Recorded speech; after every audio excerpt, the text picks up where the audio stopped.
إن الحمد لله نحمده ونستعينه ونستغفره ونستهديه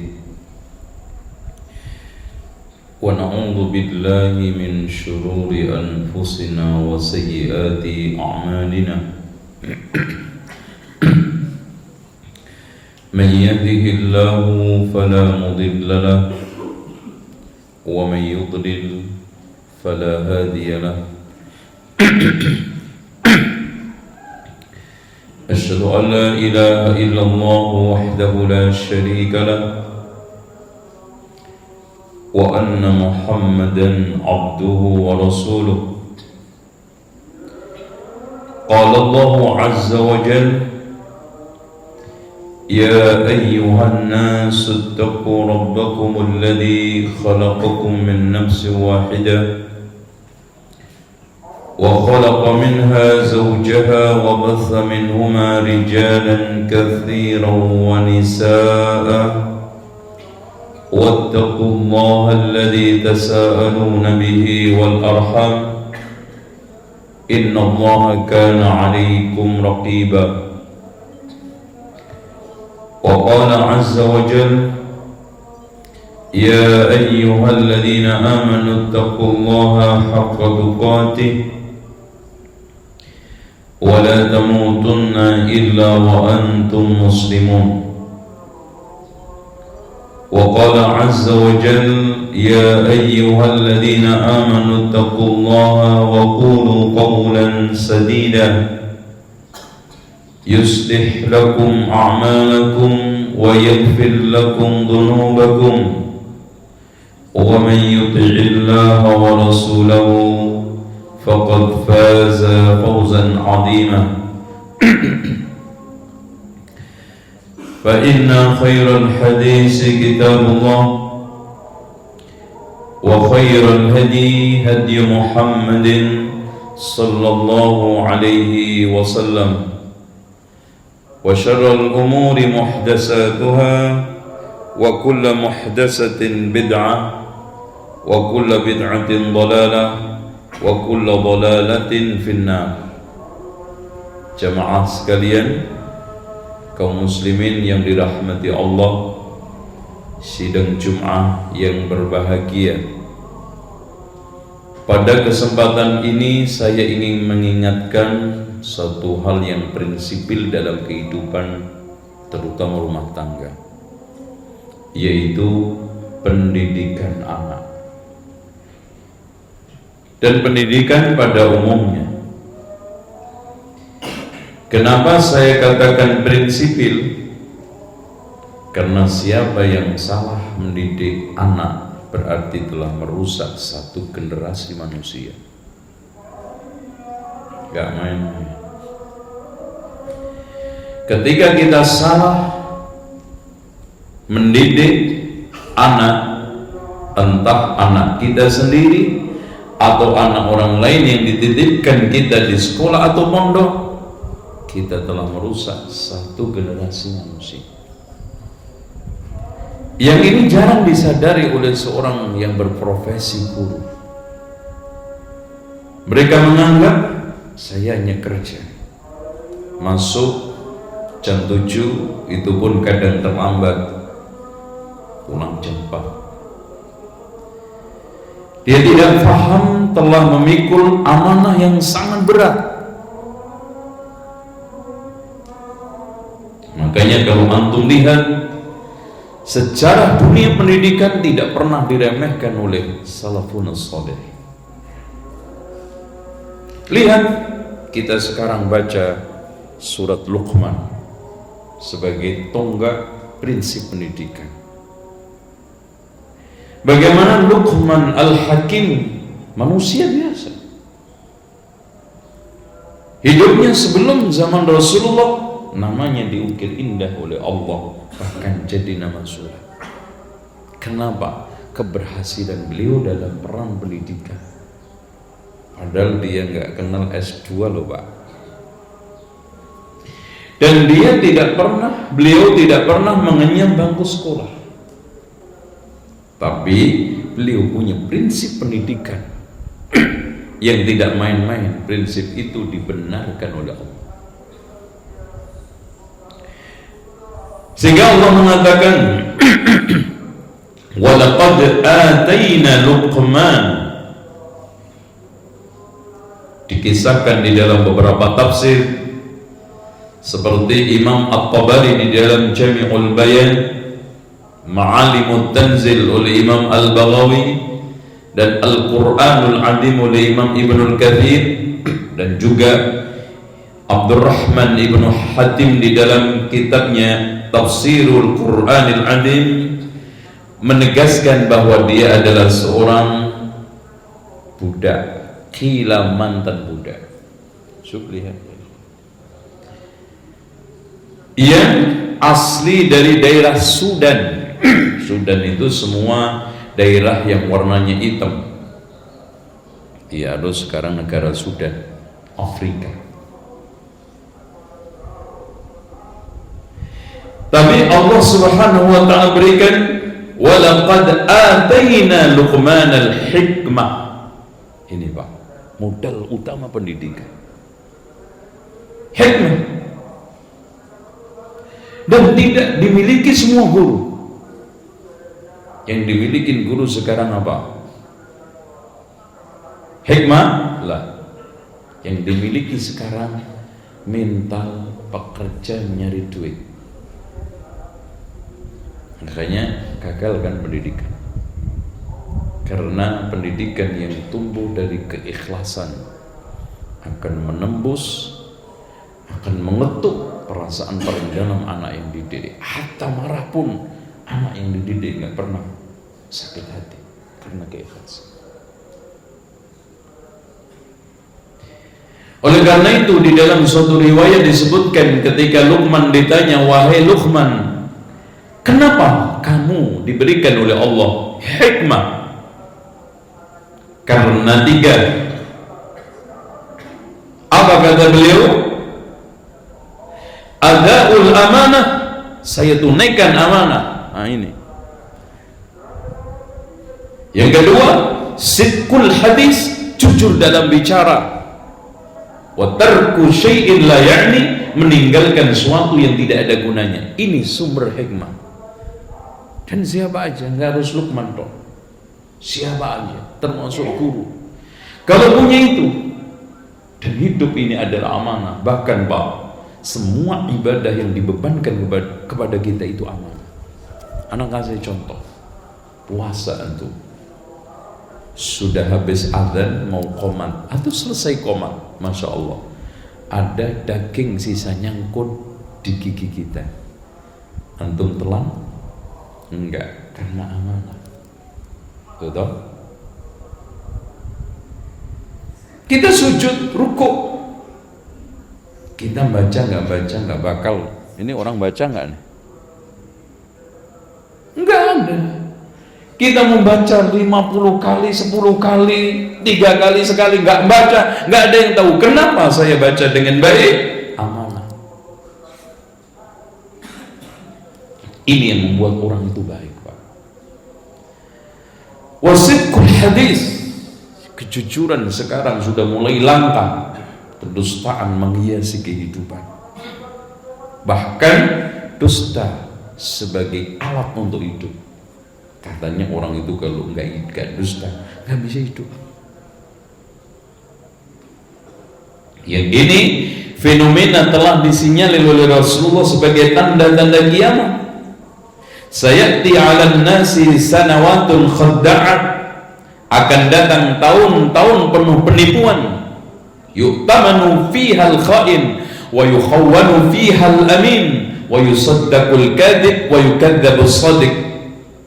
Akan datang tahun penuh penipuan, yang amanah dikatakan pengkhianat, yang pengkhianat dikatakan amanah, yang jujur dikatakan pendusta, yang pendusta dikatakan jujur. Nah,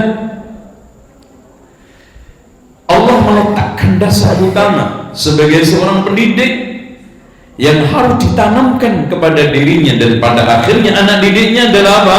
Anishkur lillah. Makanya Pak, punya anak kayak apapun syukur dulu.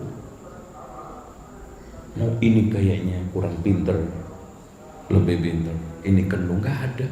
Syukur dulu, syukurin. Alhamdulillah. Karena pada akhirnya tidak ada anak yang lemah, tapi yang ada adalah anak yang belum mampu menggali kelebihannya. Itu harus tertanam, sehingga nggak ada guru menghina anak, meremehkan anak, apalagi mendiskriminasikan anak. I'dilu baina auladikum, bersikaplah adil sama anak kalian. Karena proses perkembangan kita tidak bisa memetakan anak ini hebat, anak ini enggak hebat. Yang ada adalah di depan kita anak yang belum mampu menggali kelebihannya. Proses untuk melihat. Orang yang dulu ketika duduk di bangku sekolah pas-pasan, sekarang setelah dewasa jadi orang hebat kok. Apalagi menilai anak hanya sekedar nominal rapot. Ini kesalahan fatal. Karena pilar pendidikan yang kita inginkan itu ada 4. Pertama hidayah, kedua sikap, ketiga keterampilan, keempat pengetahuan. Dan itu bawah. Tapi yang dicari banyak kan mana Pak? Yang bawah nih. Nah, soal anak ini bener nggak bener, udah deh nanti. Yang penting, nah, bagaimana target kita utama di dalam proses mendidik? Menghasilkan anak didik yang mendapatkan hidayah, kemudian sikap jujur, nggak usah banyak-banyak. Anak itu bisa jujur, bersih, terus kemudian setelah itu patuh sama orang tua. Udah masya Allah Pak. Jujur hubungannya untuk Allah, bersih untuk lingkungannya sama orang tua. Nanti dengan pengarang-pengarang kalau sudah modalnya patuh, apa yang kurang mana? Yang penting patuh. Makanya dari sekalian, kenapa? Ini rahasia.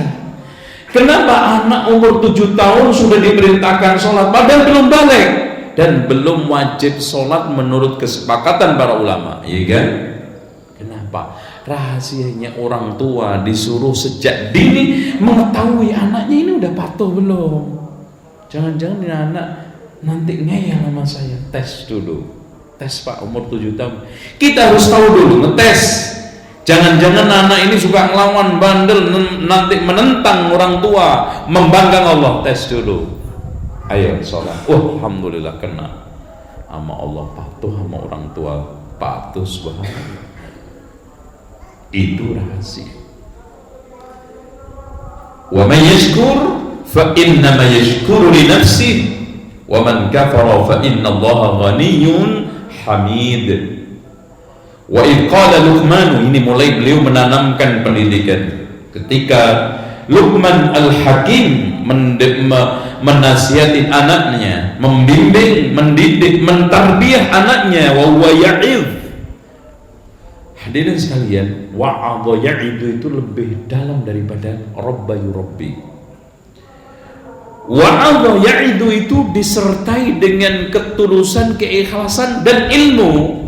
Makanya ud'u ila sabili rabbika bil hikmah. Kedua apa? Wal mau'izatil hasanah. Kenapa? Karena ini orang di dalam bidang dakwah itu kan memang objek dakwah kita, mad'u kita itu kan ada memang 3 bentuk atau 3 level manusia, Pak. Ada orang yang ingin mencari kebenaran, jahil, gak ada yang ngajar, cukup al-hikmah. Ada orang yang sekarang ini bimbang, iya enggak ya, ini bener enggak, butuh mau itu apa? Penjelasan disertai dengan argumentasi. Makanya ngajar itu butuh ilmu. Jangan sekarang berangkat ngajar nggak pakai ilmu, tuh namanya perang nggak bawa senjata. Ya hidup, ya bunayya la tusyrik billah, inna syirka la dzulmun adzim.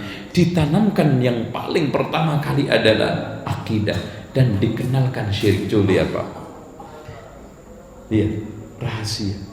Yang kita tanamkan itu bukan tauhid dulu. La ilaha, anti syirik dulu. Kalau sudah anak itu tertanam anti syirik, tauhidnya mapan. Karena orang itu kalau tauhid ngerti, paham tentang kesyirikan enggak ada, bisa kepleset. Makanya Umar mengatakan, siapa yang tidak tahu jahiliyah, siapa yang tidak mengenal jahiliyah dalam Islam, maka tidak akan sempurna Islam. Itu. La tusyrik, bukan bertauhidlah. Karena hanya orang menetapkan Allah saja belum tentu bersih dari syirik.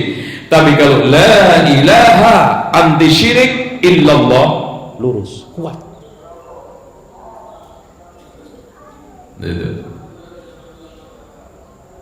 Kemudian setelah itu ditanamkan, wa wassaynal insana biwalidayhi, wasiat. Masya Allah, kalimat yang dipakai Allah untuk proses pendidikan semuanya mendalam.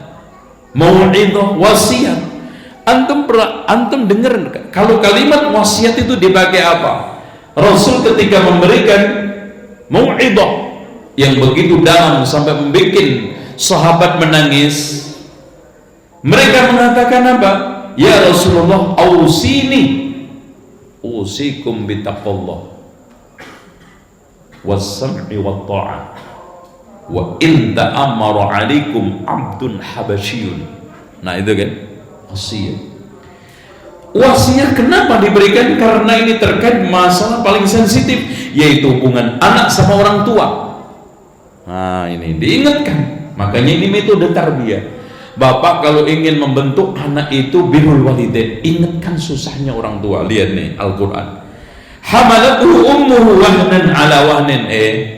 Anakku, tolong kamu semuanya sama orang tua yang benar, yang baik. Orang tua kamu dulu itu susah, wahnan ala wahnin, mengandung dari lemah semakin lemah. Tuh. Karena rata-rata Bapak, rata-rata anak itu nggak tahu susahnya orang tua, sementara subhanallah sebaliknya orang tua Pak, sebaliknya apa? Banyak orang tua yang senang disusahi anak. Nah, tuh. Karena punya anak itu banyak susahnya daripada senangnya. Iya nggak? Kalau nggak percaya saya sampaikan kalau mau gitu. Punya anak itu banyak susahnya daripada senangnya. Cuma alhamdulillah kita itu dikasih karunia Allah senang disusahi anak. Makanya kalau nggak disusahi nggak bahagia itu orang tua. Dari mulai hamil, lahir, bangun jam 12, jam 2, gede dikit nyariin sekolahannya, survei TK sampai 3 nggak ada yang cocok pun nganter jemput. Senangnya cuma sekali dok, lulus ujian wisuda. Habis itu susah lagi 6 tahun. Kadang orang tua dipanggil sekolah, kadang-kadang subhanallah orang tua harus jatuh miskin, besarin anak, biayain susah. Itu nanti SMP, SMA, habis itu perguruan tinggi. Anehnya setelah lulus orang tua seneng nggak? Enggak. Nikah diambil orang, mana senengnya? Itu kalau sekarang kita dengar orang tua membeliin rumah mobil anak banyak Pak, tapi anak membelikan mobil orang tua, rumah orang tua bisa dihitung jari. Oleh karena itu jangan sampai kalau ngomong gitu keliru dalam mendidik anak. Ada orang tua yang pengen cita-cita tujuan utama memiliki anak, pengen anaknya jadi pejabat. Rugi kalau seandainya anak bapak jadi gubernur, bapak dijadiin wakilnya, nggak bakal.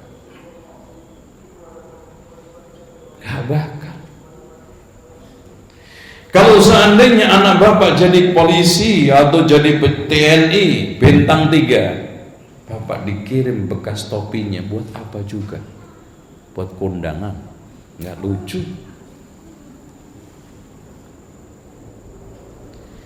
Makanya Allah luruskan sebelum kita salah.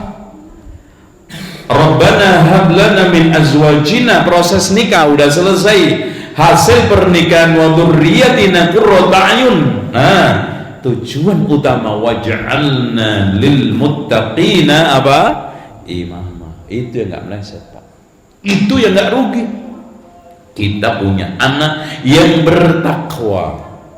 Kita punya anak soleh yang takut sama Allah, yang menjadi simpanan akhirat kita, yang menjadi andalan nanti syafaat kita dikala lemah amal-amal kita. Makanya ada salah seorang penghuni surga yang penasaran, kenapa tingkatan surga saya tinggi?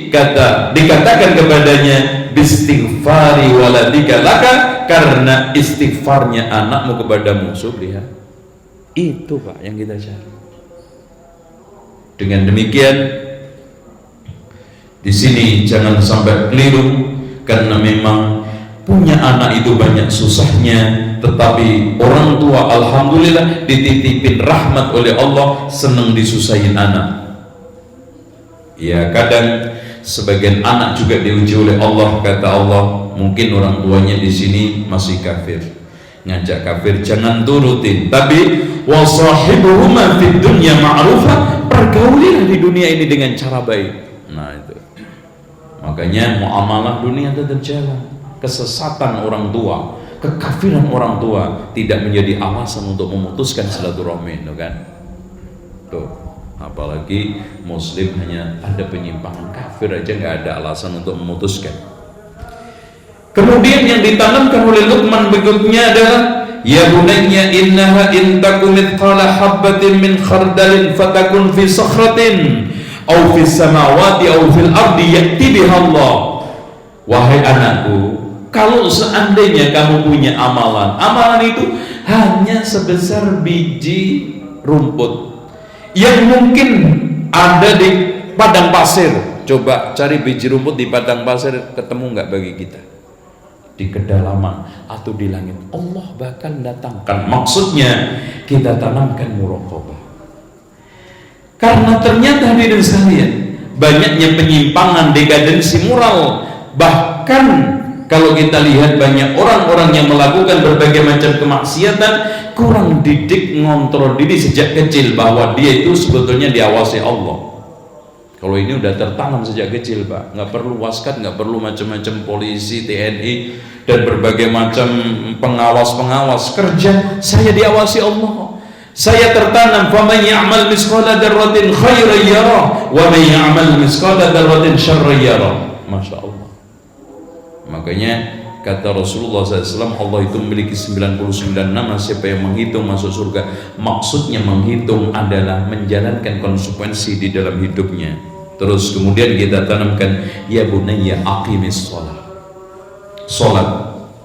Kemudian selanjutnya wa'mur bil ma'ruf wanha 'anil munkar, dan yang akhir adalah wasbir ala ma asabak. Ya, ini kaitannya dengan keagamaan. Dan yang terakhir, wala tusair khaddaka linnas, jangan kamu meremehkan orang, menghina orang. Jadi kalau kita lihat dari ayat 12 sampai 19, Allah berikan ayat ini dua dikasihkan Allah itu sendiri. Anak supaya membangun hubungannya dengan Allah. Dua dikasihkan ke orang tua, anak membangun hubungannya dengan orang tua. Dua terhadap dirinya sendiri. Dan yang keduanya, ayat terakhir dua, kepada lingkungan sekitarnya dengan tawadhu, tidak sombong. Subhanallah, ayat ini cukup indah sekali untuk membuat pilar penanaman pendidikan dasar kepada anak. Hubungan dengan Allah dikasih dua ayat, hubungan dengan dua orang tua dikasih dua ayat, hubungan terhadap dirinya sendiri kontrol dalam dua ayat, dan hubungan dengan sesama manusia dua ayat.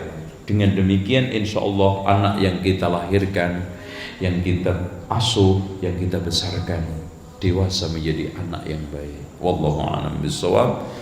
Aqulu qawli hadza wa astaghfirullah li wa lakum wastaghfirullahal azim. Innallaha huwal ghafurur rahim.